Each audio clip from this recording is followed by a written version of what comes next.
warahmatullahi wabarakatuh. Waalaikumsalam warahmatullahi wabarakatuh. Alhamdulillahirabbil alamin wa bihi nasta'inu ala umuri dunya waddin. Wassalatu wassalamu ala asyrafil anbiya'i wal mursalin wa ala alihi wa sahbihi ajma'in. Amma ba'du.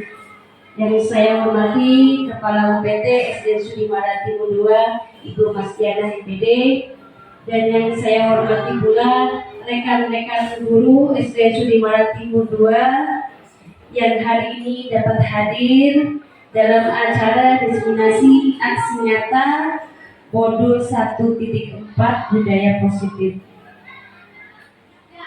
Salawat dan salam semoga tetap tercurahkan kepada junjungan kita Nabi besar Muhammad Sallallahu Alaihi Wasallam yang senantiasa kita harapkan syafaatnya di yaumil akhir. Baiklah, untuk agenda hari ini yang pertama adalah pembukaan, yang kedua sambutan dari Kepala UPT SDN Sudimaran Timur 2, kemudian pemaparan materi, terakhir penutup, lanjutkan dengan doa. Baiklah, untuk membersihkan waktu, mari kita buka acara hari ini dengan pembacaan basmalah. Bismillahirrahmanirrahim. Mengikuti acara yang kedua yaitu sambutan dari Kepala UPT SDN Sudimaran Timur 2, Ibu Mas Diana, kepadanya disilahkan.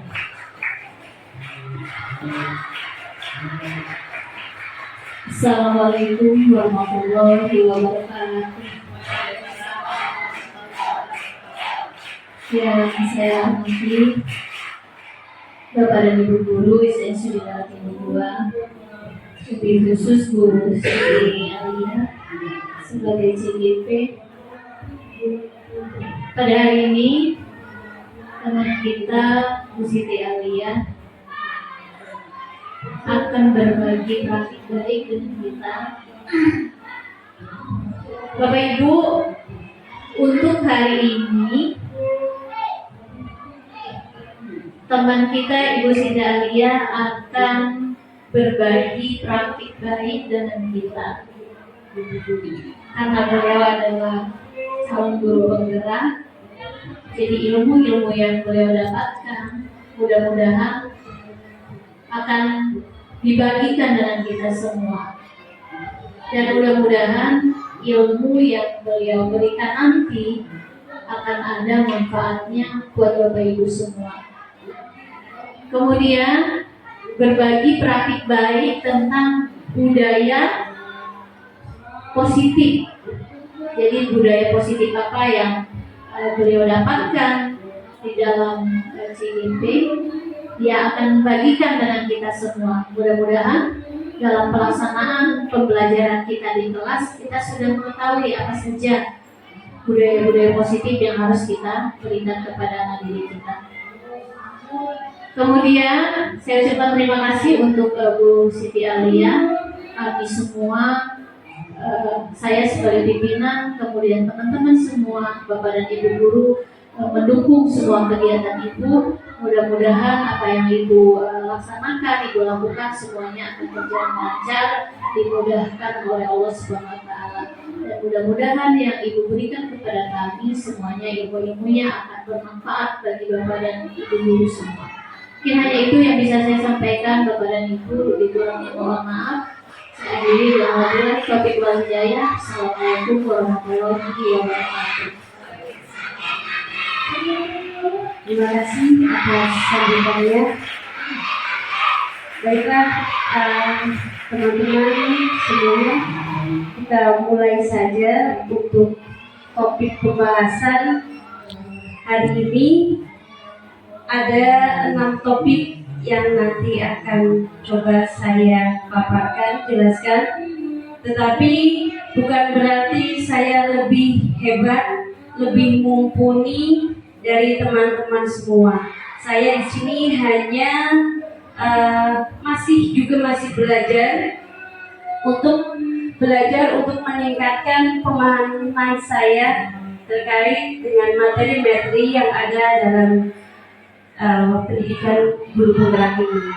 Jadi Barangkali nanti ketika ada pemaparan yang kurang jelas ataupun ada hal yang sekiranya kurang sesuai dengan pemahaman yang mungkin Bapak Ibu lebih tahu, kita saling belajar sharing bersama di sini. Karena tidak ada yang lebih pintar. Yang lebih pintar adalah orang yang selalu berusaha untuk menambah pengetahuannya menjadi lebih pintar. Jadi kita sama-sama belajar dari apa yang saya nanti sampaikan. Jika bermanfaat, kita ambil sama-sama ilmunya. Jika tidak bermanfaat, jadi sebagai pengalaman saja. Baik, kita mulai dengan yang pertama. Topik yang pertama yaitu disiplin positif dan nilai-nilai kebijakan universal. Silakan. Terkait dengan nilai-nilai disiplin positif dan nilai-nilai universal, di sini dijelaskan apakah makna disiplin. Bapak Ibu tentu sudah paham apa kata disiplin yang biasa kita utarakan kepada siswa, kita bicarakan kepada siswa untuk ketika datang ke sekolah harus tepat waktu, disiplin. Dan di sini ada pengertian tersendiri yang berbeda, yaitu disiplin berasal dari bahasa Latin disiplin yang artinya belajar. Kemudian makna asal dari kata ini berkonotasi dengan disiplin diri dari murid-murid Socrates dan Plato. Ini pengertian dari Socrates dan Plato. Kemudian disiplin diri menurut orang menggali potensinya menuju sebuah tujuan yang akan ia hargai. Namun dalam budaya kita, makna kata disiplin telah berubah menjadi suatu yang dilakukan seseorang pada orang lain untuk mendapatkan kepatuhan. Kecenderungan umum adalah menghubungkan kata disiplin dengan ketidaknyamanan, bukan dengan apa yang kita hargai atau pencapaian suatu tujuan mulia. Jadi dengan harapan kita mengetahui dari makna-makna disiplin yang disebutkan oleh beberapa tadi oleh ini menjadi masukan baik kita. Hal apa yang harus dilakukan. Kemudian disiplin positif. Ini ada beberapa teori. Pertama, ada teori dari Dr. William Glasser. Ada 4 kategori disiplin positif. Yang pertama kaitannya dengan Anda tidak bisa mengontrol orang lain. Anda tidak bisa mengontrol orang lain, hanya Anda yang bisa mengontrol diri sendiri. Betul. Memang kita tidak bisa mengontrol orang lain. Di depan kita mungkin orang bisa mengontrol, bisa bilang iya kepada kita ketika kita memintakan sesuatu, termasuk kepada siswa. Tetapi di dalam hatinya kita tidak tahu. Jadi yang bisa mengontrol kita adalah diri kita sendiri. Jadi makna disiplin di sini adalah belajar kontrol diri dengan menggali potensi kita agar tercapai tujuan mulia, yaitu sesuatu menjadi seseorang yang kita inginkan berdasarkan nilai-nilai yang kita hargai. Kemudian berlanjut dengan semua perilaku memiliki tujuan. Jadi ketika disiplin positif kita terapkan, ternyata ada tujuan di balik itu. Semuanya pasti ada, baik kita sebagai guru maupun sebagai siswa. Ketika datang ke sekolah pasti memiliki tujuan. Tujuannya bermacam-macam. Demikian juga dengan guru. Dari perilaku memiliki tujuan ini ada teori motivasi. Ada motivasi intrinsik dan juga motivasi ekstrinsik. Intrinsik ini berarti hadir dari dalam diri siswa atau dalam diri guru tersebut. Yang pertama adalah menghindari hukuman. Siapapun, baik kita seorang guru maupun siswa, ketika ada peraturan dan kita harus dituntut untuk menjalankannya, maka kita akan berusaha untuk menghindari hukuman tersebut. Artinya kegiatan itu adalah yang dilakukan berupa motivasi eksternal. Kemudian untuk mendapatkan imbalan, siswa ketika kita motivasi dalam pembelajaran, kemudian kita kasih reward atau hadiah, pasti mereka akan berlomba-lomba. Tetapi justru pemberian hadiah kepada siswa itu ada dampak negatif yang saya juga baru ketahui, yaitu mematikan kreativitas siswa. Kenapa semacam itu? Karena ketika siswa itu berlomba-lomba untuk bisa tampil lebih baik, ada keinginan dia untuk mendapatkan hadiah. Ketika guru tidak memberikan hadiah, maka siswa tersebut tidak akan mampu, tidak akan mau lagi untuk belajar. Jadi di sini saya juga sendiri baru paham, ternyata ketika saya memberikan sesuatu kepada siswa hadiah, kalau kamu bisa ini nak, ibu kasih ini. Ternyata setelah saya pahami teori ini, ternyata itu justru berdampak pada memburuknya kreativitas siswa. Kemudian motivasi intrinsik yang ketiga, untuk menghargai diri sendiri.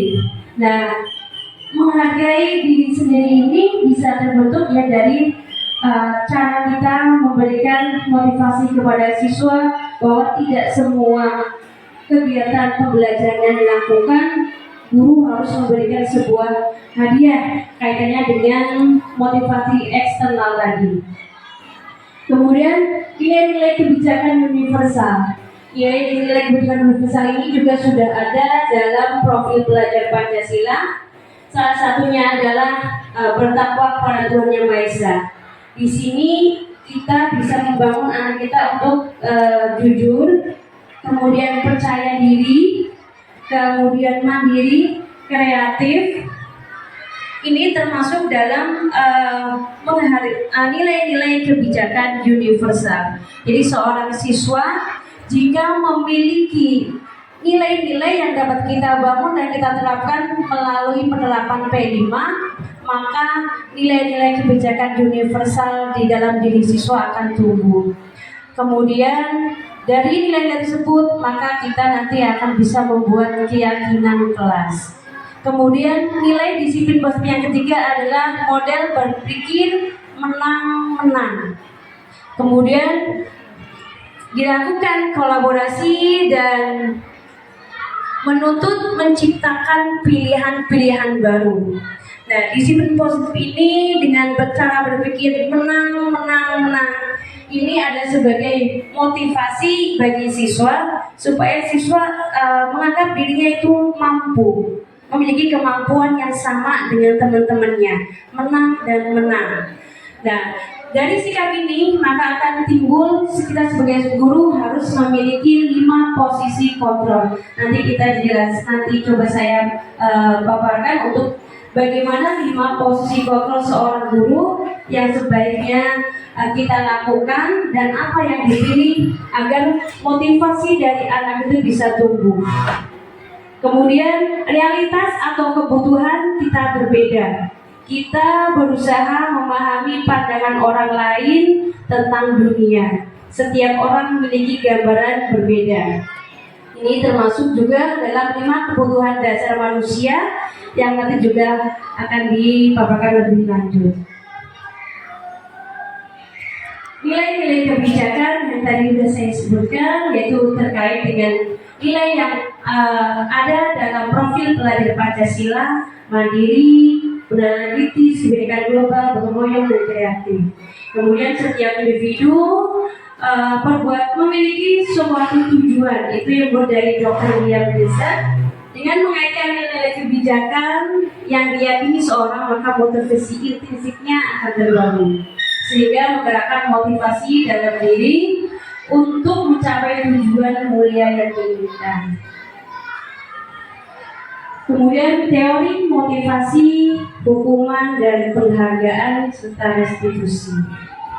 Teori motivasi perilaku manusia, bahwa perilaku manusia itu ada 3 yang mempengaruhi. Yang pertama, untuk menghindari ketidaknyamanan atau hukuman. Apa yang akan terjadi apabila saya tidak melakukannya? Artinya siswa tersebut itu timbul motivasi eksternal dari dalam dirinya. Kemudian yang kedua, untuk mendapatkan imbalan dari orang lain, institusi apa yang akan saya dapatkan apabila saya melakukannya. Ini juga termasuk motivasi eksternal. Jadi ketika kita melakukan sesuatu tetapi karena kita takut untuk dihukum atau untuk mendapatkan sesuatu, akhirnya kita perilaku yang kita lakukan itu motivasi dari luar atau eksternal. Kemudian yang ketiga, ini adalah motivasi menghargai diri sendiri. Jadi saya akan menjadi orang yang seperti apa bila saya melakukannya. Jadi tanpa memperhatikan poin 1 dan 2, maka motivasi yang terbentuk adalah motivasi internal. Ini wujud dari tujuan disiplin positif. Nah, kita harapkan, yang saya harapkan dan juga mungkin teman-teman juga harapkan, bahwa kita bisa menerapkan motivasi internal ini ke dalam kegiatan kita sehari-hari sebagai seorang guru. Bahwa ketika kita datang ke sekolah, tujuan kita utama adalah menjadi seorang pendidik dan pengajar. Artinya ketika menjadi seorang pendidik, dari mulai tingkah laku kita, ucapan kita, perbuatan kita, meskipun kepala sekolah kita tidak melihat, tetapi dengan kita berpemikiran bahwa seorang guru adalah pendidik, artinya segala tingkah lakunya itu adalah dicontoh oleh siswa-siswinya. Maka guru tersebut berperilaku baik, sopan, ramah kepada siapapun atau kepada siswa. Artinya itu adalah motivasi internal dalam diri sendiri. Hukum, konsekuensi, dan restitusi. Hukuman adalah tindakan atau sanksi yang diberikan kepada seseorang sebagai akibat dari pelanggaran. Kemudian konsekuensi adalah hasil alami atau logis dari tindakan seseorang. Konsekuensi ini bisa bersifat positif atau negatif, tergantung pada tindakan yang diambil. Misalnya, jika seseorang bekerja keras, konsekuensinya dia akan menjadi sukses atau mendapat penghargaan. Jika ini terjadi kepada siswa jika banyak berlatih dan belajar, maka konsekuensinya dia akan menjadi pintar. Kemudian restitusi adalah proses menciptakan kondisi bagi murid untuk memperbaiki kesalahan mereka, sehingga mereka bisa kembali kepada kelompok mereka dengan karakter yang lebih kuat. Nah, dari antara hukuman, konsekuensi, dan restitusi ini, nanti kira-kira mana yang terbaik yang nanti bisa kita terapkan kepada siswa. Di sini ada poin-poin terkait dengan hukuman dan konsekuensi yang sering kita lakukan kepada siswa. Misalkan jika siswa membuat anak sakit atau fisik maupun hati untuk jangka waktu yang lama, itu bersifat hukuman. Kemudian membuat anak bisa tidak nyaman dalam jangka waktu pendek, itu adalah konsekuensi. Salah satu contohnya ketika siswa itu datang terlambat dan tidak mengerjakan PR. Ketika kita mengasih hukuman, kamu berlari ke lapangan 15 kali.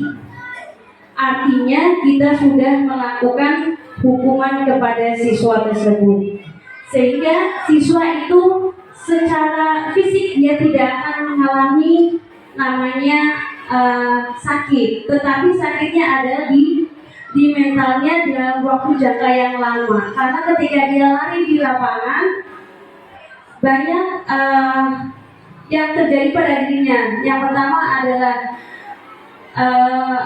siswa tersebut pastinya akan merasa malu ketika dilihatin temennya dia berangkat telat, dilihatin temennya berlari dihukum oleh guru ataupun kegiatan-kegiatan lain.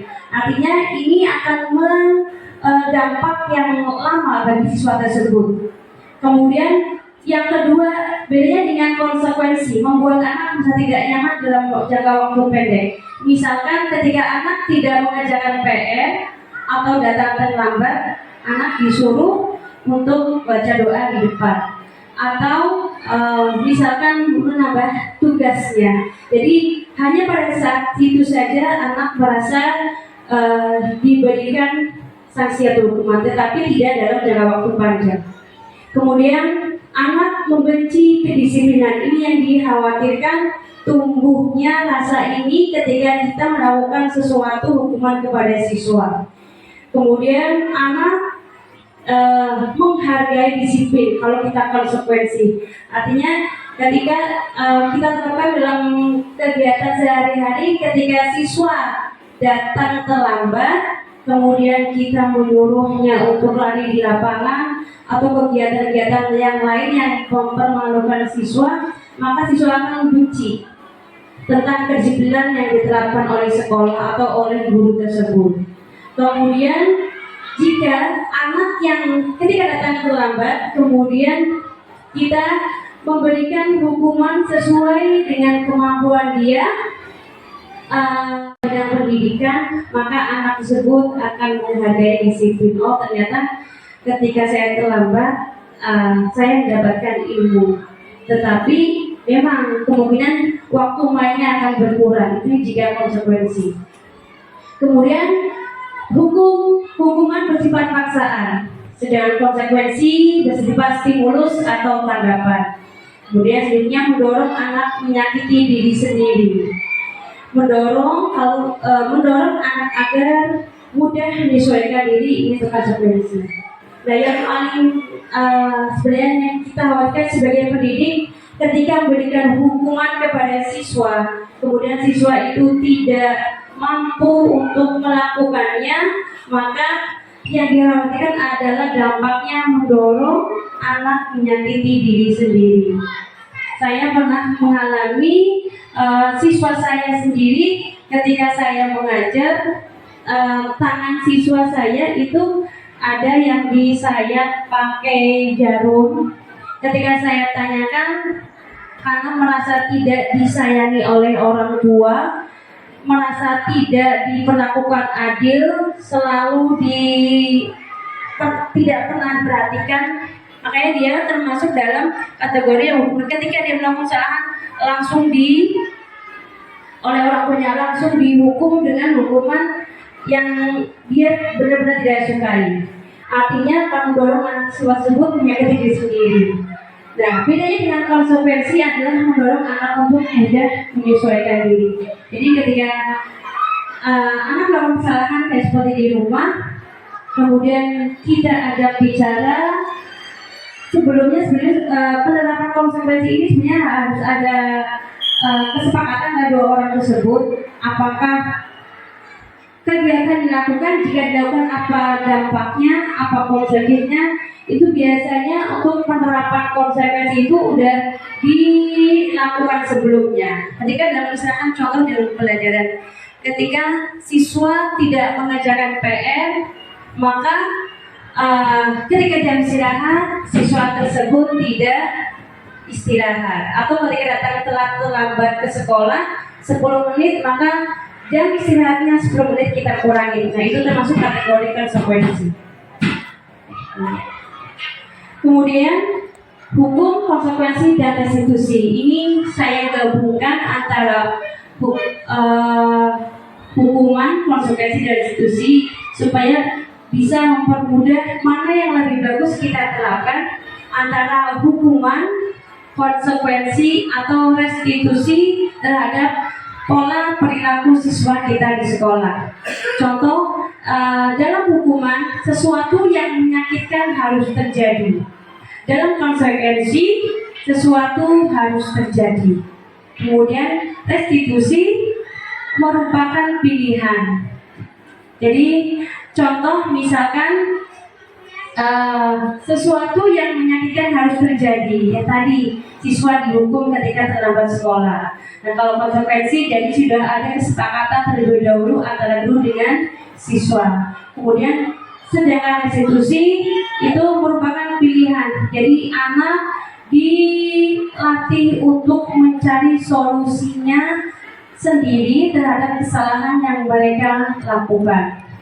Kemudian yang kedua, tidak nyaman untuk murid untuk jangka waktu yang panjang. Jadi kalau tadi konsekuensi tidak nyaman untuk murid untuk jangka waktu pendek, sedangkan restitusi menguatkan untuk murid atau anak dalam jangka waktu yang panjang. Kemudian untuk hukuman, korban mendapat keadilan, sedangkan konsekuensi korban bisa diabaikan, sedangkan restitusi korban mendapatkan ganti. Apa maksud dari kata-kata ini? Hukuman, korban mendapatkan keadilan. Jadi ketika anak melakukan sebuah kesalahan, langsung kita hukum. Kamu misalkan sudah berbicara kasar sama temannya, hukumannya adalah ini. Jadi si korban akan merasa saya sudah diberikan keadilan oleh guru tersebut. Kemudian bedanya dengan konsekuensi, korban bisa diabaikan. Jadi karena adanya kesepakatan dari awal, ketika misalkan siswa tersebut melakukan pelanggaran, jadi yang dilakukan adalah kesepakatan awal, jadi tanpa melibatkan korban tersebut. Kemudian yang restitusi, korban mendapatkan ganti. Artinya ketika siswa tersebut yang menjadi korban itu akan mendapatkan ganti dari apa yang sudah dilakukan oleh yang melakukan. Semacam itu. Kemudian selanjutnya adalah murid akan tersakiti, yang tadi yang pas awal, jika kita mendapatkan hukuman. Kemudian konsekuensi, murid anak dibuat tidak nyaman. Kemudian restitusi, murid akan mendapatkan penguatan. Ini yang pertama, hukuman, murid akan tersakiti. Seperti dulu waktu saya sekolah dasar, itu ketika saya tidak mengerjakan PR, maka guru saya akan meminta tangan saya diulurkan, kemudian akan dipakai kayu.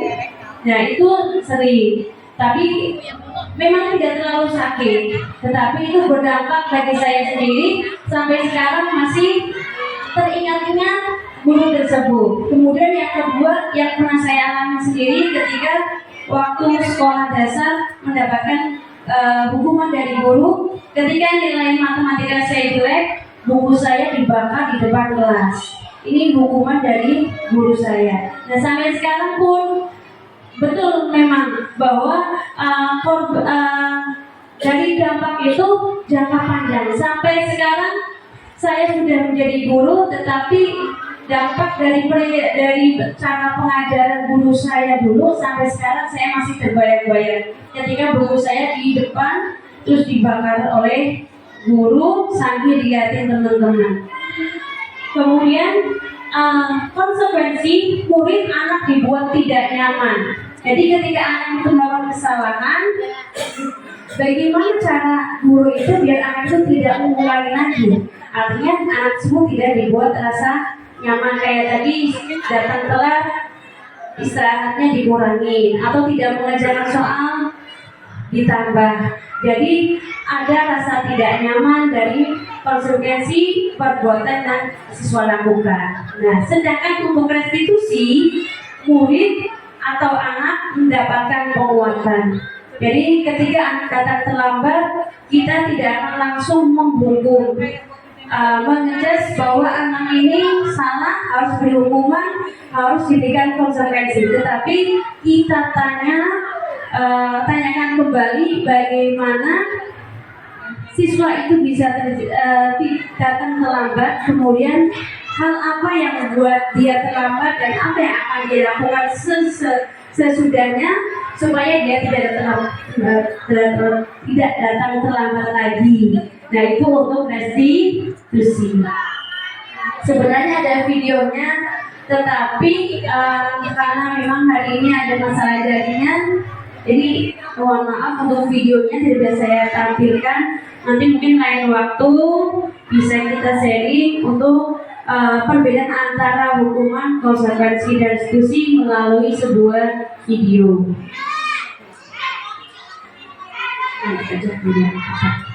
Nah, kemudian selanjutnya adalah keyakinan kelas. Kita sebagai seorang pendidik pasti kita mempunyai yang namanya keyakinan kelas. Dulu kita mengenalnya sebagai peraturan kelas, tetapi sekarang dirubah menjadi keyakinan kelas. Mengapa tidak peraturan saja? Mengapa harus keyakinan kelas? Adakah yang ingin menjawab? Barangkali ada yang sudah tahu.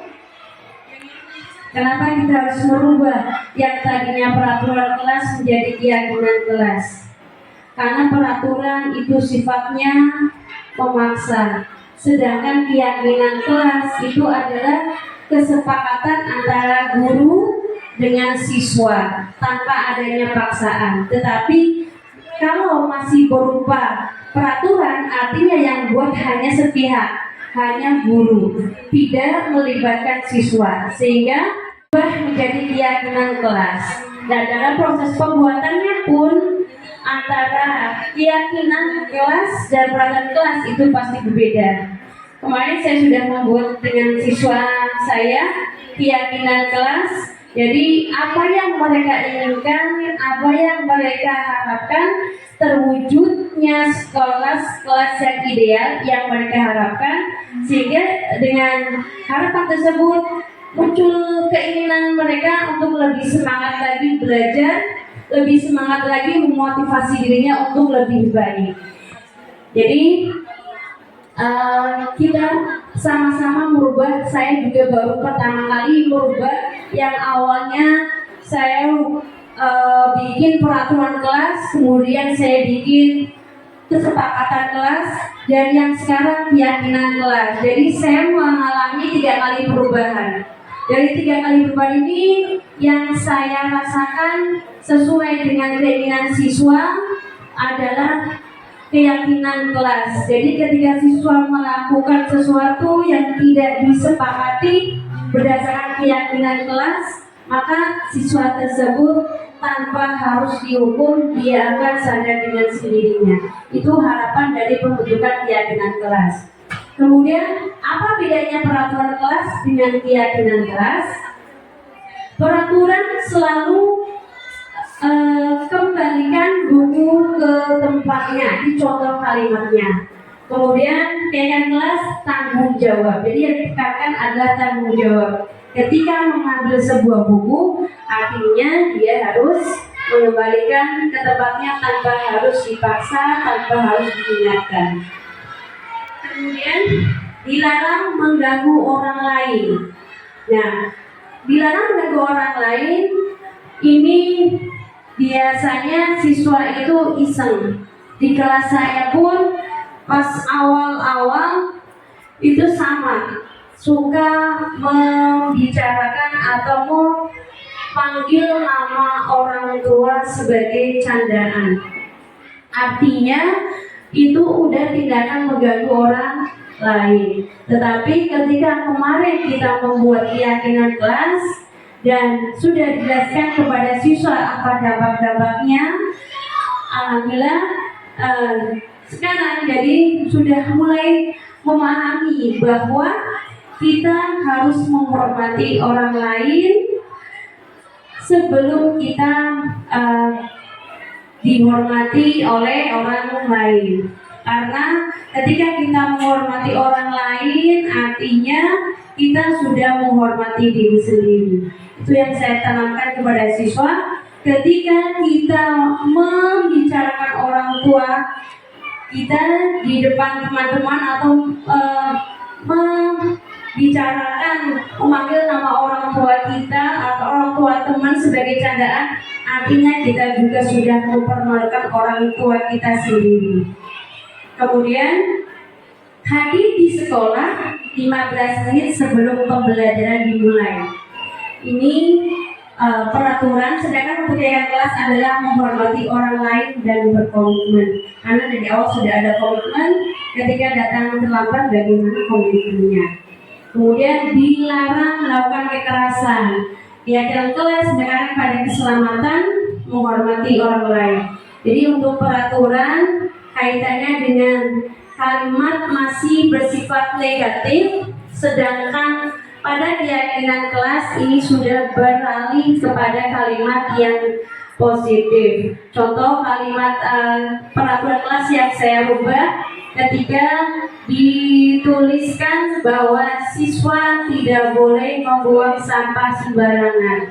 Maka keyakinan kelasnya adalah kalimat tidaknya, kata tidaknya dihapus menjadi membuang sampah pada tempatnya. Jadi keyakinan kelas itu lebih bersifat positif daripada peraturan kelas yang ada nilai negatifnya.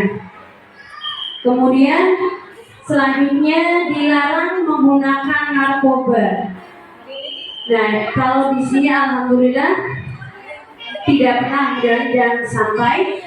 Kemudian kalau untuk keyakinan kelas berkaitan dengan kesehatan, karena narkoba itu artinya membuat jiwa, kemudian pikiran, akal itu akan menjadi rusak. Sedangkan keyakinan kelas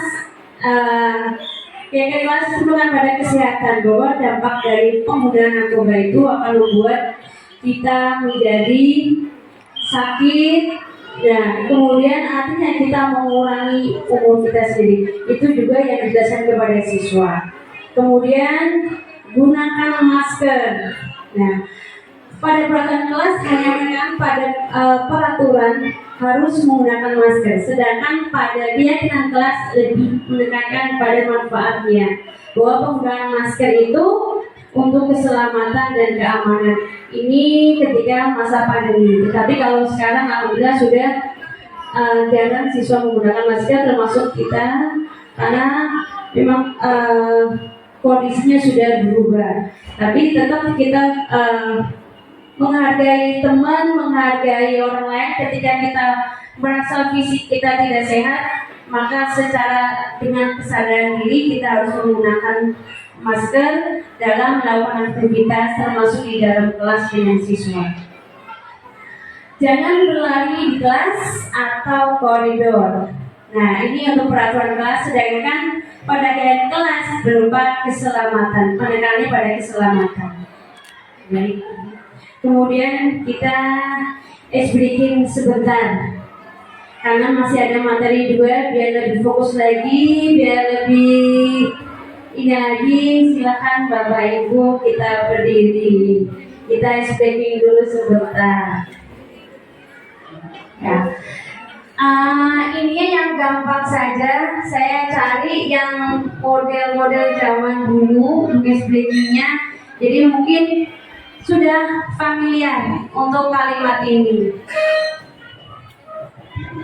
Yang kata-katanya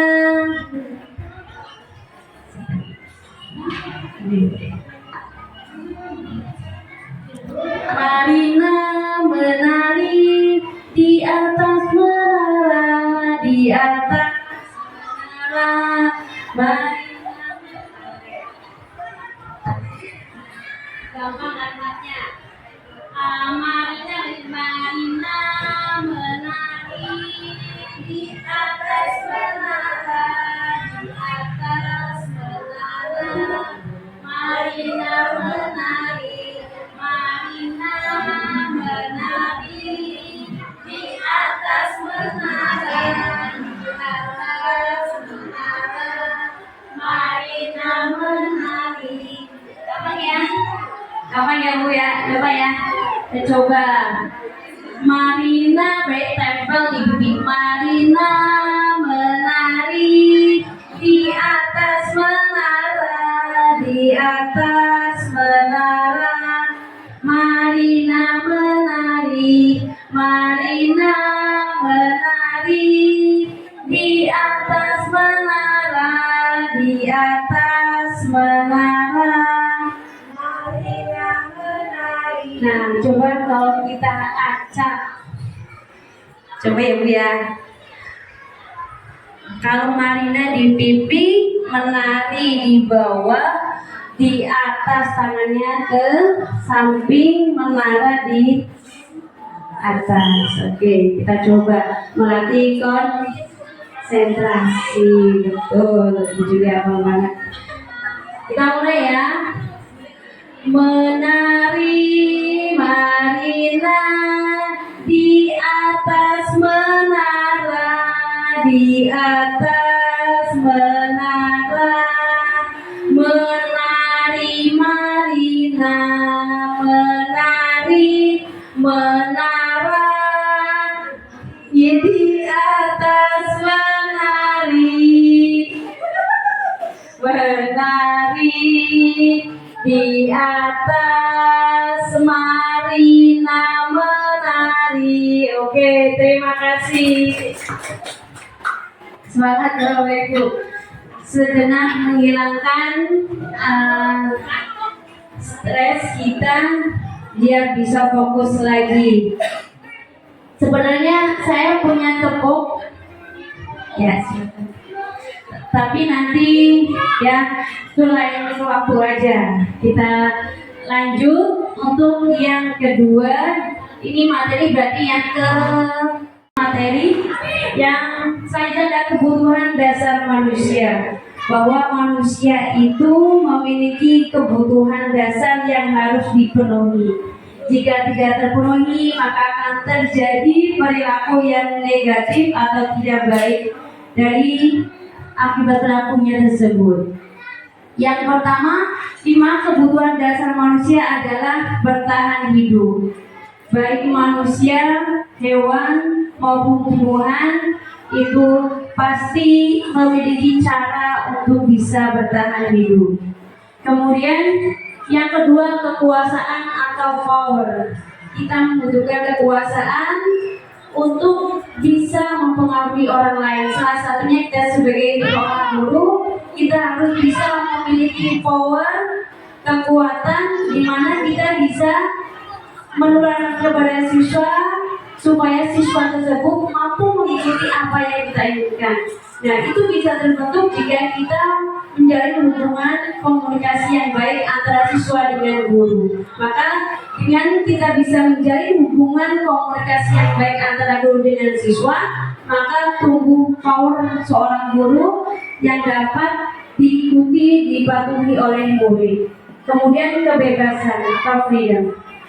Seorang siswa ataupun guru menginginkan sebuah kebebasan untuk melakukan segala sesuatu yang mereka inginkan.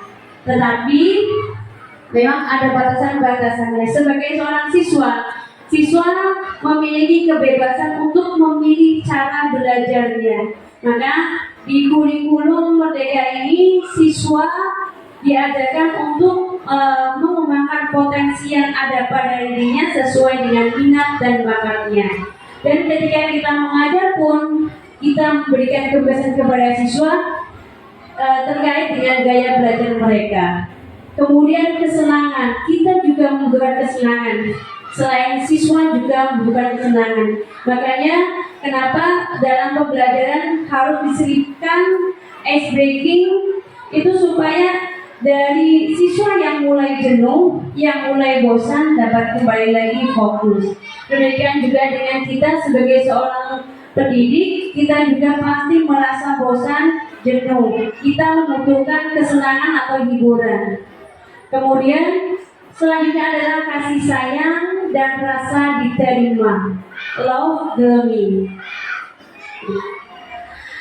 Rasa kasih sayang dan rasa diterima ini yang paling menentukan karakter dari siswa kita ketika kita mau menjadi seorang pendidik. Jadi ketika seorang siswa kemudian kita memberikan perhatian, kemudian ketika ada siswa yang pendiam, tidak ada respon, tidak ada gerak atau aktif pasif dalam pelajaran, kemudian kita memberikan rasa sayang, kemudian perhatian, artinya siswa tersebut akan merasa diterima. Ini adalah 5 kebutuhan dasar manusia yang sepatutnya harus ada dalam pribadi seseorang, baik itu sebagai guru maupun sebagai siswa. Karena dengan memenuhi 5 dasar kebutuhan manusia ini, maka pola perilakunya akan menjadi lebih positif. Salah satunya ketika siswa misalkan malas untuk belajar, malas untuk ke sekolah, karena mungkin salah satu dari 5 kebutuhan dasarnya itu tidak terpenuhi. Salah satunya misalkan kasih sayang atau rasa diterima. Jadi ketika dia merasa dirinya diacuhkan oleh temannya, tidak diperhatikan oleh guru, maka siswa tersebut akan malas untuk belajar. Jadi mulai dari 5 kebutuhan dasar ini, mudah-mudahan kita sebagai seorang pendidik dapat memberikannya kepada siswa, sehingga siswa tumbuh motivasi dirinya untuk belajar dan aktif ketika dalam pembelajaran. Kemudian selanjutnya, posisi kontrol. Jadi seorang guru itu kita memiliki 5 posisi kontrol. Yang biasa saya lakukan itu biasanya ada posisi kontrol sebagai teman, kemudian sebagai penghukum, kemudian ada sebagai manajer atau pemantau. Yang pertama adalah posisi sebagai penghukum. Jadi ini adalah 5 posisi kontrol yang dimiliki guru yang biasa kita lakukan. Yang pertama adalah penghukum. Seorang penghukum bisa menggunakan hukuman fisik maupun hukuman verbal. Orang-orang yang menjalankan posisi penghukum senantiasa mengatakan bahwa sekolah memerlukan sistem atau alat yang dapat lebih menekankan murid-murid untuk lebih dalam lagi. Biasanya kata-kata yang diterapkan dalam posisi kontrol sebagai penghukum adalah patuhi aturan saya atau awas. Kemudian kamu selalu saja salah. Kamu selalu pasti yang terakhir selesai. Guru seperti ini senantiasa percaya hanya ada satu cara agar pembelajaran bisa berhasil, yaitu dengan cara dia memberikan hukuman efek jerah kepada siswa tersebut. Ini posisi yang pertama, posisi seorang guru sebagai penghukum. Nah, nanti saya harapkan dari kelima posisi kira-kira mana yang ideal menurut Bapak dan Ibu. Kita sama-sama sharing. Kemudian posisi yang kedua adalah pembuat merasa bersalah. Pada posisi ini biasanya guru akan bersuara lembut, pembuat rasa bersalah dan akan menggunakan keheningan yang membuat orang lain merasa tidak nyaman, bersalah atau rendah diri. Kata-katanya biasanya berupa, ibu sangat kecewa sekali dengan kamu. Berapa kali Bapak harus memberitahu kamu ya? Gimana coba kalau orang tua kamu tahu kamu berbuat seperti ini? Di posisi ini, murid akan memiliki penilaian dirinya buruk. Oh, berarti saya salah, saya buruk, saya tidak bisa jadi yang diharapkan oleh orang tua, oleh guru saya. Jadi posisi yang ini sebagai yang kedua, posisi sebagai pembuat merasa bersalah ini akan membuat siswa itu merasa dirinya itu rendah, buruk dan di mata dia sendiri.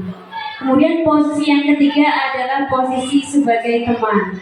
Jadi guru pada posisi ini tidak akan menyakiti murid, namun akan tetap berupaya mengontrol murid melalui persuasi. Posisi teman pada guru bisa negatif atau bisa positif. Contoh kalimatnya adalah, ayo bantu ibu, ayolah bantu ibu demi bapak ya. Ayo ingat, tidak bantuan Bapak selama ini. Ya sudah, kali ini tidak apa-apa. Nanti Ibu bantu bereskan. Nah, kalimat-kalimat yang diucapkan selayaknya guru, ya selayaknya teman kepada sesamanya, ini ada hal negatif juga yang dapat timbul. Yang pertama adalah hal yang mungkin timbul adalah murid hanya bertindak untuk guru tertentu. Jadi hanya menuruti perintah dari guru itu yang dianggap dia adalah sebagai teman. Tetapi ketika guru yang lain, maka dia akan mengacuhkan, cuek, tidak mau peduli dengan guru yang lain. Ini dampak yang nanti tercipta dari sekolah seorang guru yang melakukan kontrol sebagai teman. Jadi murid akan tergantung kepada guru tersebut. Jadi kira-kira nanti posisi mana? Kemudian posisi yang keempat, pemantau. Jadi memantau berarti mengawasi. Pada saat kita mengawasi, kita bertanggung jawab atas perilaku orang-orang yang kita awasi. Pertanyaan yang diajukan seperti pemantau adalah peraturannya apa? Apa yang telah kamu lakukan? Sanksi atau konsekuensinya apa? Nah, seorang pemantau sangat mengandalkan pada perhitungan catatan data yang dapat digunakan sebagai bukti dari perilaku seseorang. Posisi ini juga akan menggunakan stiker atau slip catatan dari daftar cek. Nah, ini posisi yang keempat dari seorang guru. Yang terakhir adalah manajer. Posisi terakhir ini adalah di mana guru berbuat sesuatu bersama dengan murid, mempersilahkan murid mempertanggungjawabkan perilakunya, mendukung murid agar dapat menemukan solusi atas permasalahannya sendiri. Kemudian seorang manajer biasanya akan berkata, apa yang kita yakini, apakah kamu meyakininya? Jika kamu meyakininya, apakah kamu bersedia? Kemudian jika kamu perbaiki hal ini menunjukkan apa tentang dirimu, apa rencana kamu untuk memperbaiki. Jadi dalam posisi kontrol manajer seorang guru ini, siswa dilatih untuk mencari solusi, diajar berbicara tanpa kita menghakimi dari perbuatan atau kesalahan yang sudah dilakukan oleh siswa tersebut. Nah, kemudian tugas seorang manajer bukan untuk mengatur perilaku seseorang.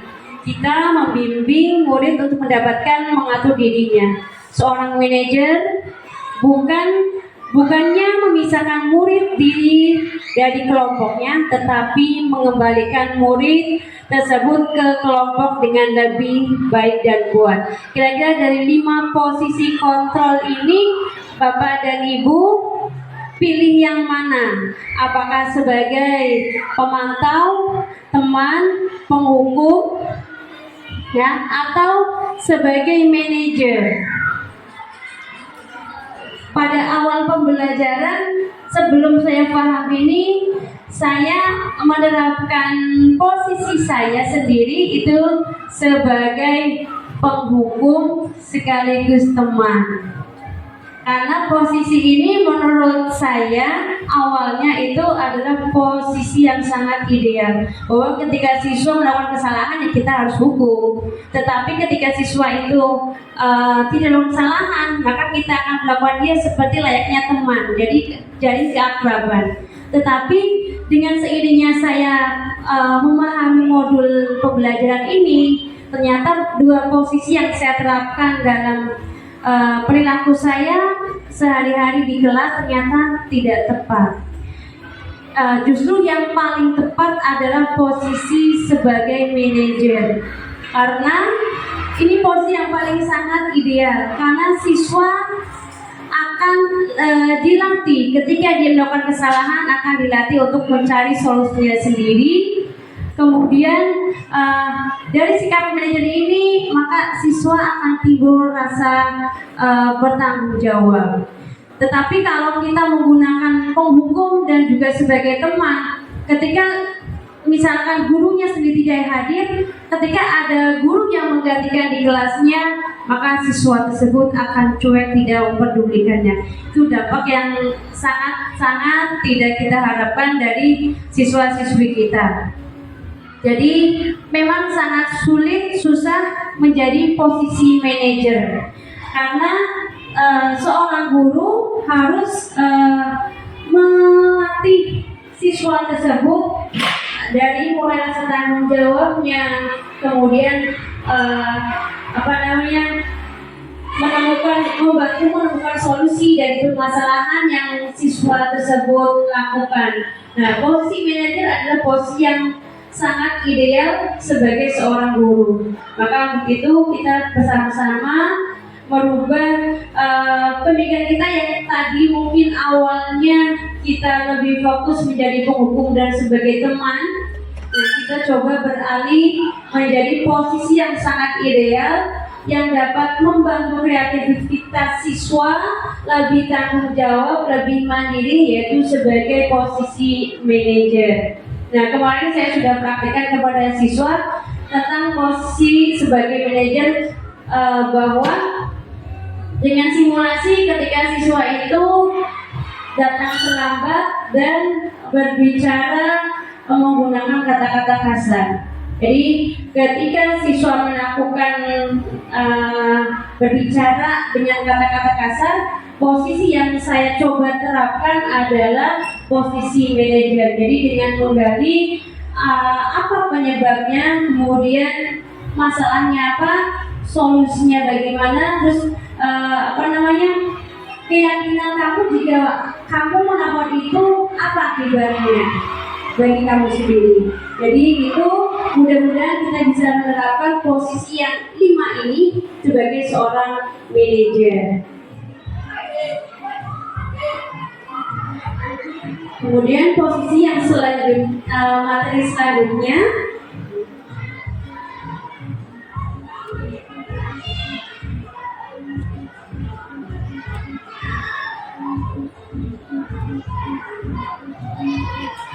nah, di sini dituliskan sebuah bagian. Jadi untuk lebih mempermudah memahami antara penghukum, pembuat orang merasa bersalah, teman, pemantau, dan manajer. Dari 5 posisi kontrol ini, yang menurut saya paling membahayakan siswa adalah posisi pembuat orang. Benar-benar kita hindari, karena ketika kita membuat siswa merasa bersalah, maka akan timbul rendah diri, penyesalan, dan yang dikhawatirkan adalah melukai dirinya sendiri. Kemudian untuk penghukum itu biasanya kita dengan cara-cara kalimat-kalimatnya, misalkan contohnya dengan cara menghadik. Kemudian posisi teman membuat alasan-alasan untuk muridnya. Kemudian pemantau menghitung dan mengukur. Kemudian manajer mengajukan pertanyaan-pertanyaan. Jadi ini bedanya 5 posisi kontrol seorang guru, dari mulai guru berbuat, berkata, kemudian hasilnya dari masing-masing posisi kontrol tersebut. Nah, mudah-mudahan dengan kita mengetahui 5 posisi kontrol yang biasa kita lakukan, dengan adanya tambahan ini, informasi ini mudah-mudahan memberikan dampak positif bagi kita. Dan mana ya kira-kira yang harus kita terapkan, posisi mana, di tempat mana setidaknya seorang guru itu akan memiliki siswa-siswa yang berprestasi.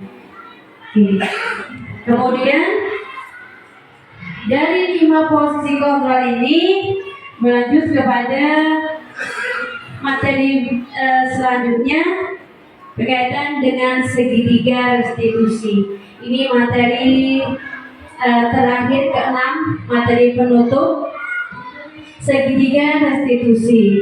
Ini merupakan penerapan pemecahan masalah terhadap siswa. Dalam segitiga restitusi ini, kita sebagai seorang guru ketika melakukan penanganan terhadap kasus atau perbuatan siswa yang dilakukan di dalam sekolah, maka kita harus melakukan 3 langkah. Yang pertama, menstabilkan identitas, kemudian validasi kebutuhan, kemudian menanyakan keyakinan.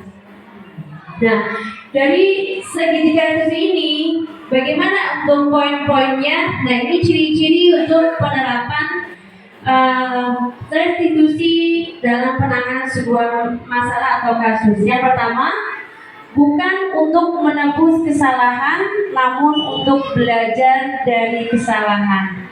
Yang kedua, memperbaiki hubungan. Yang ketiga, tawaran bukan paksaan. Keempat, restitusi menuntut untuk melihat ke dalam diri siswa. Kemudian mencari kebutuhan dasar yang mendasari tindakan. Kemudian cara yang lebih baik, fokus pada karakter bukan tindakan. Kemudian fokus pada solusi. Kemudian mengembalikan murid yang berbuat salah pada kelompoknya tanpa adanya rasa malu dari tindakannya. Jadi yang saya terapkan dari segitiga restitusi ini adalah ketika siswa datang terlambat ke sekolah, itu yang saya terapkan. Jadi kita bertanya kepada siswa, apa yang menyebabkan kamu terlambat? Apakah tidak ada yang membangunkan? Terus upaya apa yang dilakukan? Nah, terus diingatkan kembali keyakinan kelas yang sudah kita sepakati apa? Apakah kamu masih ingat atau tidak? Itu rincian pertanyaan-pertanyaan terkait penyelesaian masalah siswa melalui segitiga restitusi. Nah, poin-poinnya yang pertama, menstabilkan identitas. Jadi untuk membuat anaknya merasa tidak gagal karena berbuat salah, menjadi positif terhadap dirinya. Misalkan guru berkata, berbuat salah itu hal yang manusiawi. Tidak ada manusia yang sempurna. Bapak, ibu juga berbuat salah. Artinya ketika seorang guru menyelesaikan masalah dengan berbicara semacam itu kepada siswa, artinya siswa tidak akan merasa hanya dirinya yang berbuat salah, hanya dirinya yang melakukan hal ini. Jadi ketika siswa merasa hanya dirinya saja yang buat salah, tidak ada yang lain, yang dikhawatirkan adalah siswa tersebut adalah rendah diri, kemudian menghakimi dirinya sendiri dengan berbuat yang tidak baik. Dengan kita melakukan penerapan segitiga restitusi ini dengan menstabilkan identitas, maka siswa tersebut ketika melakukan kesalahan, dia tidak akan mengecam dirinya sebagai pribadi yang buruk. Justru siswa tersebut, dengan kita melakukan menstabilkan identitas tersebut, siswa akan merasa bahwa perilaku yang dia lakukan itu sama seperti orang lain, tetapi dengan pemikiran bahwa ketika perilakunya sama dengan orang lain tetapi berdampak tidak baik, maka hal yang perlu dilakukan adalah memperbaikinya tanpa adanya paksaan. Kemudian yang kedua adalah validasi kebutuhan. Jadi membantu siswa mengenali diri, kebutuhan yang ingin dipenuhi ketika melakukan kesalahan. Jadi alasan kenapa siswa itu misalkan terlambat atau tidak mengerjakan soal, tidak mengerjakan PR. Nah, itu terkait dengan validasi tindakan dari kebutuhan siswa. Biasanya guru akan berkata, kamu bisa saja kan melakukan hal yang lebih buruk, tetapi kamu tidak melakukannya. Kamu pasti punya alasan mengapa melakukannya. Apa yang penting bagi kamu? Kamu boleh tetap berusaha menjaga sikap itu, tapi tambahkan sikap yang lain, yang baru. Maukah kamu belajar dari cara lain untuk mendapatkan yang kamu butuhkan tanpa harus memukul atau melukai atau berbuat yang tidak baik. Nah, dari pernyataan-pernyataan ini, maka siswa dengan sendirinya akan berbicara dengan jujur. Kemudian dari siswa tersebut, dari pembicaraan yang jujur itu, maka dia akan melakukan hal yang positif dari dampak kegiatan yang dilakukan. Contoh, ketika kamu pasti punya alasan mengapa melakukannya. Jadi ketika siswa datang terlambat, kemudian kita bertanya, kamu yang pasti punya alasan. Kenapa kamu datang terlambat? Alasannya kenapa? Kemudian setelah kita memvalidasi dari kebutuhan siswa tersebut, maka hal terakhir yang kita tanyakan adalah menanyakan keyakinan. Apakah dari kegiatan tersebut itu berdampak baik bagi siswa itu sendiri? Jika berdampak baik, maka patut untuk diteruskan. Tetapi jika berdampak negatif, maka selayaknya tidak dilakukan lagi. Jadi dalam menanyakan keyakinan ini, guru berkata kepada siswa, ini salah satu contohnya, yaitu apa nilai yang kita percaya di kelas. Ini kaitannya dengan keyakinan kelas yang dibuat pada awal pembelajaran atau pada awal tahun ajaran baru. Kemudian nilai-nilai universal apa yang telah kita sepakati. Jadi ini pertanyaan terkait dengan menanyakan keyakinan. Kemudian kelas yang ideal itu seperti apa sih? Setelah siswa diajak berkomunikasi, anak melihat kesalahannya dihubungkan dengan norma, dihubungkan dengan keyakinan kelas, dihubungkan dengan tindakan-tindakan yang tidak sesuai dengan keyakinan kelas, kemudian beragama, maka diharapkan siswa tersebut akan mampu berpikir tanpa adanya paksaan, menyadari kesalahannya, dan berjanji tidak melakukannya sesuai dengan yang dia harapkan. Jadi tanpa kita meminta siswa tersebut untuk melakukan hal yang misalkan dia melakukan berbicara kotor, kemudian tanpa kita harus paksa dia untuk berbicara sopan, maka dengan kita melakukan 3 cara ini, menerapkan segitiga institusi ini, maka siswa tersebut secara sadar dia akan memperbaiki perilakunya, kemudian kembali ke kelasnya, ke kelompoknya dengan karakter yang baru, karakter yang kuat, yang menjadi dia lebih bagus lagi dalam bertindak, dalam bertutur kata. Salah satu contoh ketika siswa tersebut berbicara bercandaan sama orang tua dan menimbulkan, biasanya kalau siswa kita itu, anak kita itu berantem. Nah, ketika siswa kita panggil, kita arahkan, kita dari mulai validasi tindakan, menanyakan keyakinan kelas, kemudian ya menerapkan segregasi ini dengan baik, maka secara tidak langsung siswa tersebut akan mencari solusinya sendiri dari perilakunya. Contoh kalimat yang terakhir adalah bagaimana sih menstabilkan identitas. Jadi menurut kamu perilaku yang kamu lakukan ini baik tidak, bagus tidak. Nah, secara tidak langsung kita akan membantu siswa tersebut menemukan solusi dari permasalahan dia, tanpa kita harus menghukum atau tanpa kita harus memaksakan kemauan kita kepada siswa. Ini juga sama seperti pada posisi manajer. Nah, pada posisi mustaqbiliyatitas ini, ya, ini juga sama. Kita menanyakan kepada siswa.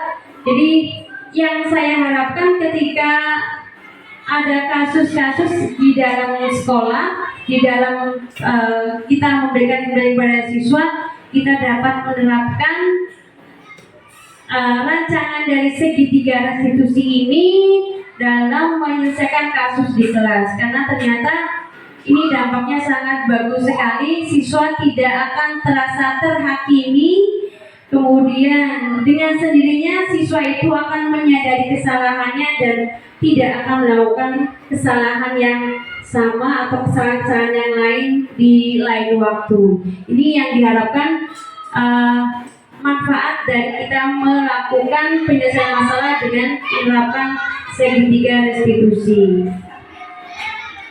Akhirnya itu saja pemaparan dari saya, mudah-mudahan bermanfaat. Saya ucapkan terima kasih atas partisipasinya, kerjasamanya. Mudah-mudahan apa yang kita harapkan terwujud dari sekolah kita menjadi sekolah yang ramah anak, membentuk anak yang berkarakter sesuai dengan profil pelajar Pancasila.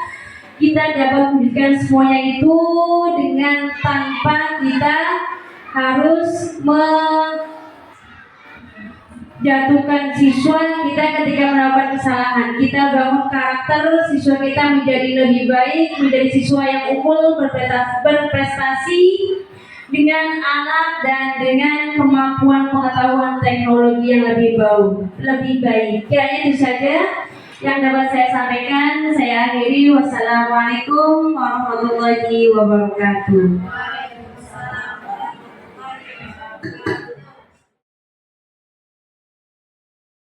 Assalamualaikum warahmatullahi wabarakatuh.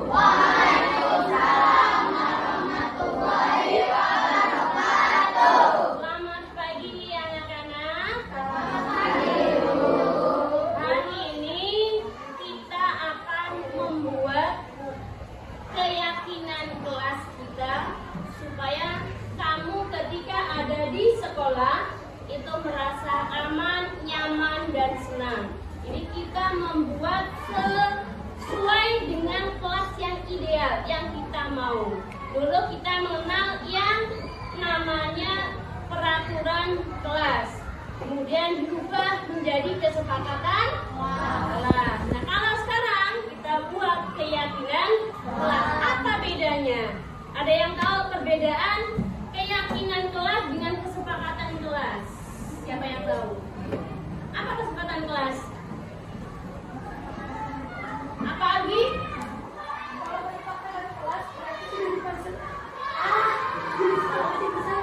Oke, kalau kesepakatan kelas artinya sudah disepakati bersama. Kalau keyakinan kelas, setelah sepakat harus kita ini pelaksanaannya sesuai dengan apa yang kita sepakati. Jadi kita bikin keyakinan. Nah, jadi tujuannya adalah membuat kelas itu menjadi ideal sesuai yang kamu inginkan, sesuai yang kamu harapkan, ya. Jadi ketika kamu datang ke sekolah, kamu merasa semangat untuk belajar, semangat untuk menuntut ilmu, tidak ada rasa jenuh, bosan, terus malas karena kamu sudah memiliki keyakinan kelas yang kamu buat bersama-sama. Dan hari ini kita akan buat keyakinan kelas antara kamu, ya, baik laki-laki maupun perempuan, dan ibu. Kita nanti buat keyakinan kelas, nanti akan kita terapkan dalam sehari-hari. Untuk yang laki-laki, ibu bagi warna kuning, ya. Nanti ditulis keinginan kamu kelas kita itu seperti apa, ya. Yang kamu inginkan itu kelas seperti apa, keyakinan yang bakal kamu terapkan. Jadi bisa kamu yang mau peraturan kayak gini, keyakinan kelas awalnya kamu bikin sebuah kayak peraturan, gak apa-apa. Nanti kita rubah menjadi keyakinan kelas. Ini yang bagi laki-laki dulu, ibu bagi yang warna warna kuning. Setelah selesai langsung tempel di warna biru, ya. Di warna biru. Ini sebelum jadi keyakinan kelas. Setelah nanti keyakinan kamu dari tabel di sini, nanti kita rubah bersama-sama menjadi lebih positif, menjadi keyakinan. Nah, oke, siap ya? Silakan ditulis yang udah bisa langsung tempel. Yang laki-laki dulu. Nah, yang perempuan yang warna pink, boleh deh pink. Silakan ditulis.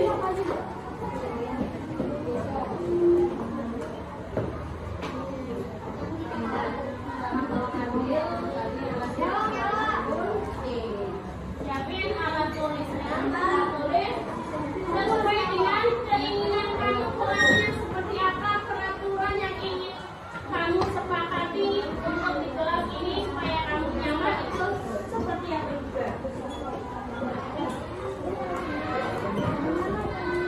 Ya,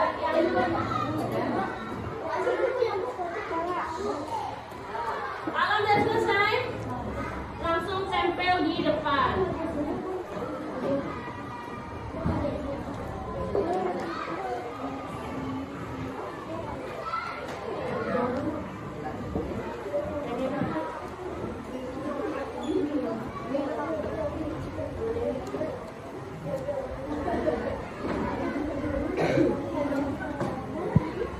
Kalau ada yang kurang, Bu, saya salah, saya pengen ganti lagi, silakan. Ya, tinggal di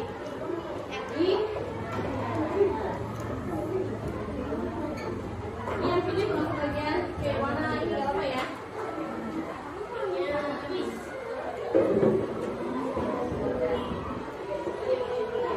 Ya, keyakinan kelas kamu bisa tulis misalkan saya ya menginginkan misalkan atau datang tidak telat misalkan, atau kelas selalu bersih, tidak membuang sampah sembarangan, terus misalkan tidak mencoret-coret tembok, atau tidak mengatain nama orang tua, ya, bebas sesuai dengan kamu. Tidak ada ya yang bicara kasar, misalkan semacam itu, ya. Jadi setelah kamu menulis apa yang kamu inginkan dan harapkan di kelas kita nanti, itu kamu tuangkan di kertas ini, kamu tempel. Nah ini Ibu Arvin ketika kamu menulis ini itu sesuai dengan apa yang kamu inginkan. Jadi kamu akan menjalankan keyakinan tersebut ya tanpa harus adanya paksaan dan diingatkan untuk keyakinan kelas tersebut. Paham ya?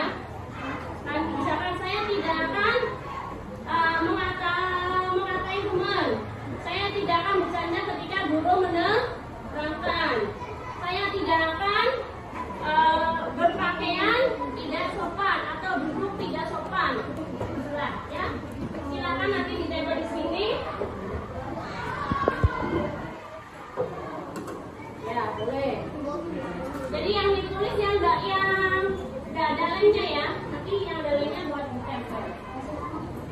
Ya, dikasih nama. Ya, nama atasnya.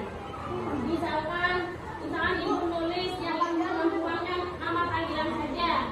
Misalkan Ibu, ya, Ibu tulis juga. Misalkan Ibu nulis keyakinan kelasnya adalah, misalkan di Ibu tulis, ya, memberikan pelajaran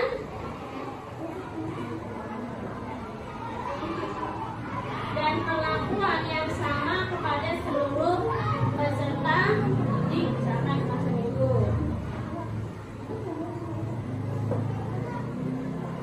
Ya, yuk silakan ditulis, tempelin. Yuk, yang udah langsung tempel di sini. Yang perempuan pink bagian atas deh. Nanti yang laki-laki bagian bawah.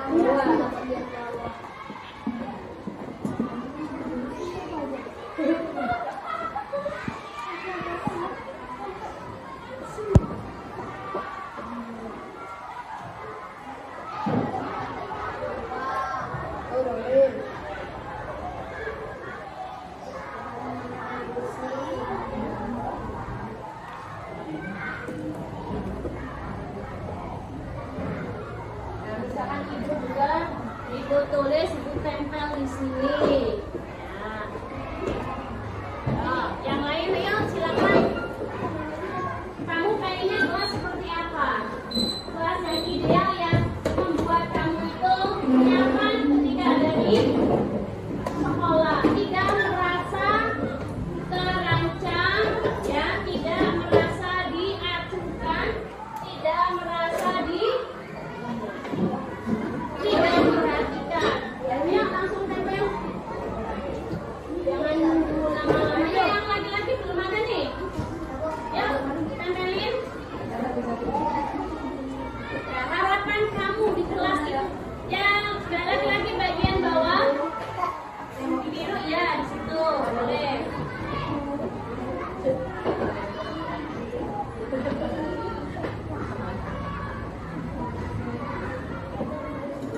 Nah, yuk.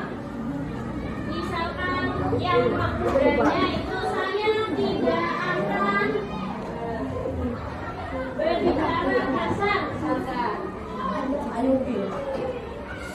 Kalau yang sudah langsung gimana? Pendek kan? Kasih waktu tempatnya temannya buat naruh tempel.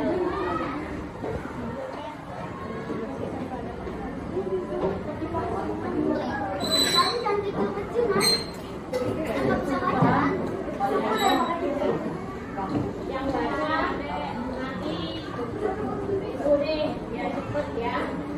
Yuk, jangan lama-lama.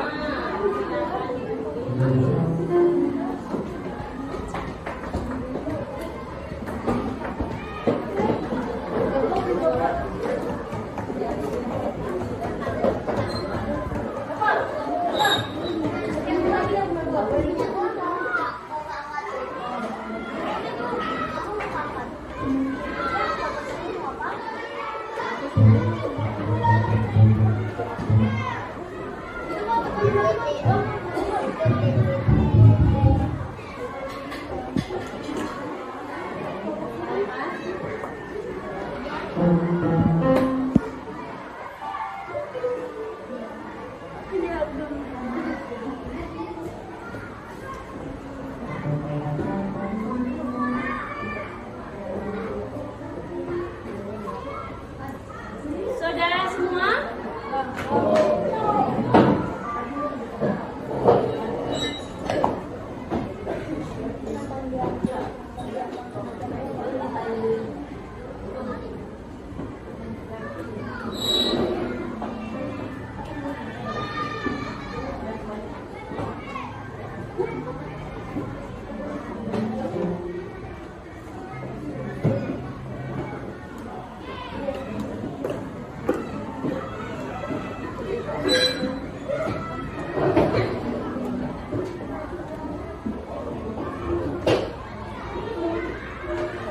nah, ini contoh ibu ambil salah satu contoh, ibu bacakan ya.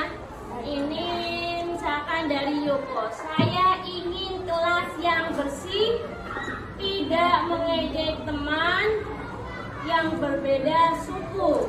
Ya, artinya kita bisa jadikan ini sebagai keyakinan kelas dengan mengubah kalimat yang kata-kata yang ini saya ibu ambil ya, tadi yang Yuko. Saya ingin kelas yang tidak kotor, tidak mengejek teman yang berbeda suku.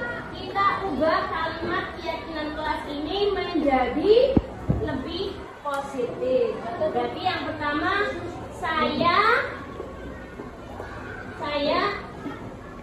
gimana? Kata tidaknya diubah jadi kalimat positif. Saya membuang sampah pada tempatnya. Berarti yang pertama ditulis ya, membuang sampah pada tempatnya.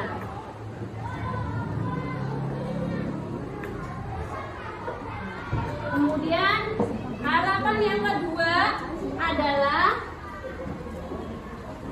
tidak mengejek teman. Berarti kalimat tidaknya kita ubah menjadi kalimat positif.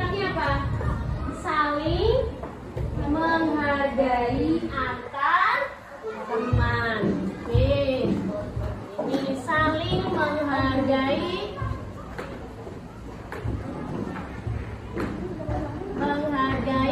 antar teman. Ya, Ibu ambil satu lagi yang dari Alfale.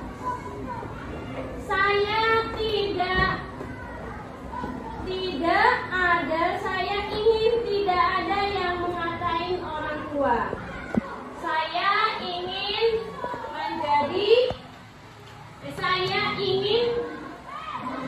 ingin tidak ada perkataan kotor kali ya. Perkataan kotor. Saya ingin tidak ada yang mengatain orang tua. Berarti bagaimana nih kalimat positifnya, ada yang tahu? Tidak mengatain orang tua. Berarti menghormati, menghargai orang tua. Atau bisa juga tadi apa? Prabu. Ya, menjaga nama baik orang tua. Betul. Berarti yang ketiga adalah menjaga nama baik orang tua. Menjaga nama baik orang tua. Karena kalau kamu ngatain orang tua orang lain, teman kamu, artinya kamu juga sedang menjelekkan nama orang tua sendiri. Ya, sendiri, betul. Kemudian saya tidak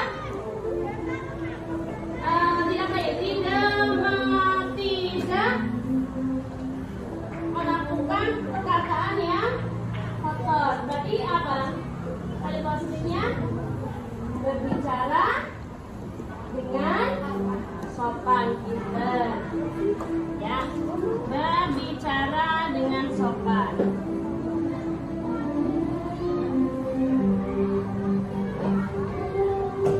Ini baru dua. Misalkan ini, Ibu ambil satu lagi yang anak perempuan. Hampir semuanya, nah ini ya, datang tepat waktu. Saya ingin buang bersih, jadi tetap sama. Berarti kalau datang tepat waktu, berarti gimana? Udah buang atau udah tidak, masih ada negatifnya. Datang tepat waktu, artinya kan tidak terambai. Berarti udah positif atau belum itu datang tepat waktu? Sudah kok? Positif. Oke, jadi datang tepat waktu. Datang tepat waktu. Kemudian yang laki-laki, Bu, ini ada punya Alwi. Saya ingin kelas ini bersih dan tidak kotor dan tidak mengambil orang tua sama. Dan nih, tidak berisik saat pembelajaran. Tidak berisik saat pembelajaran, diganti kalimatnya menjadi sesuatu gimana? Tidak berisik saat pelajaran. Tidak berisik. Menghargai guru saat menjelaskan. Ya, ini menghargai dan menghormati guru saat menjelaskan pelajaran.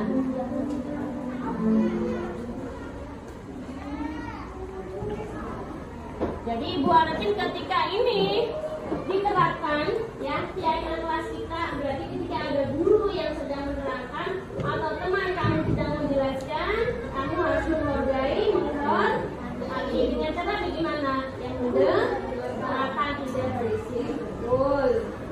Terus satu lagi nih, ini dari Saskia.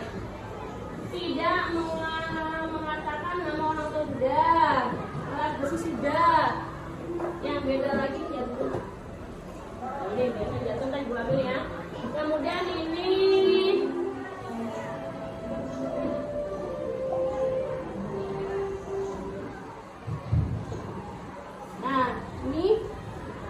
ya, menginginkan kelas menjadi lebih tentram, damai, piket, tanpa paksaan, tidak mengatain nama orang tua sama. Berarti kita tulis apanya nih kalau kayak gini? Hah? Piket gimana piketnya Algi? Piketnya gimana? Menjalankan tugas piket tanpa paksaan. Berarti